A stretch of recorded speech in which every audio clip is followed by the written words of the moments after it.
Kevin, I wanted to ask about this arrangement with Verizon Media DSP and how unique that is, why it's different, and the inventory that advertisers will be able to buy through the DSP arrangement.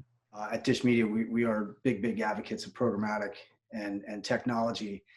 And this is effectively Verizon Media.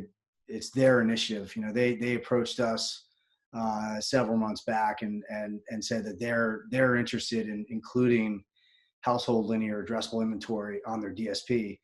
And they asked us if we would be interested in participating. And that vision aligns with our vision. So we said, absolutely, we'd love to. So effectively, they're the first DSP to have linear addressable sitting alongside CTV. We are buying solution agnostic. So whether an advertiser or an agency wants to buy IO or whether they want to buy programmatically doesn't really matter to us. So we want to make each opportunity or each solution as equal and robust as possible.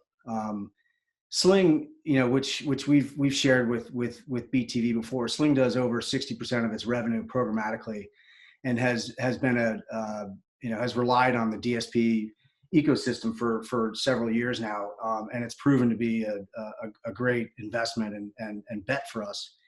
And now, in addition to CTV and digital inventory, buyers can access linear household addressable inventory.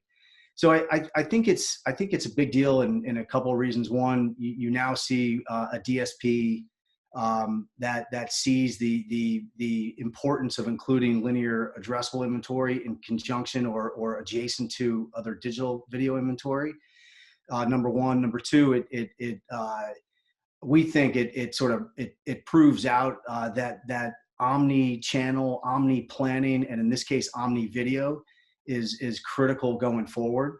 And I think the third is that this is very exemplary of what we're going to see in a convergent world. The buy side doesn't care whether a consumer is watching linear television versus digital television versus VOD. They don't care. What they care about is being able to reach a consumer however they're consuming television. So for an advertiser or an agency, they now can access our full addressable footprint programmatically, which is super exciting in Dish and Sling, and there are some other inventory suppliers that are also connected into the DSP. So we're super excited about the prospect and super excited about acting as a catalyst for the industry going forward. Everyone had some sort of hit in Q2 with COVID, and I think what was important about that, and by the way, we're not out of the woods. We, being the market and the country, are not out of the woods yet. So what's important is to identify what held up the most and the strongest, and also what the weaknesses were in a particular line of business. And so we look at that and we've kind of reset our goals and priorities. And one thing that we see going forward is that the need for advertisers to have accountability and the need for advertisers to know exactly the impact of any given dollar spent. And that tends to push you towards a data-driven advertising, data-driven video, in this case, scenario. And I think one change that you're starting to see is in the upfront. So upfronts are probably lower volume, more flexibility. I mean, that's no secret. We've read that in the trades and in people that we talk to.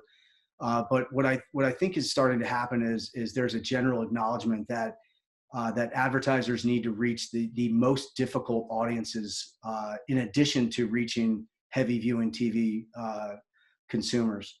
And so there's a reset or retrenching of advanced advertising or addressable advertising in the marketplace that I think will grow the overall share representation, and will mean that more and more advertisers, more and more categories are embracing the benefits of advanced advertising going forward, and they're gonna prioritize that their game plans include data-driven more so than ever before.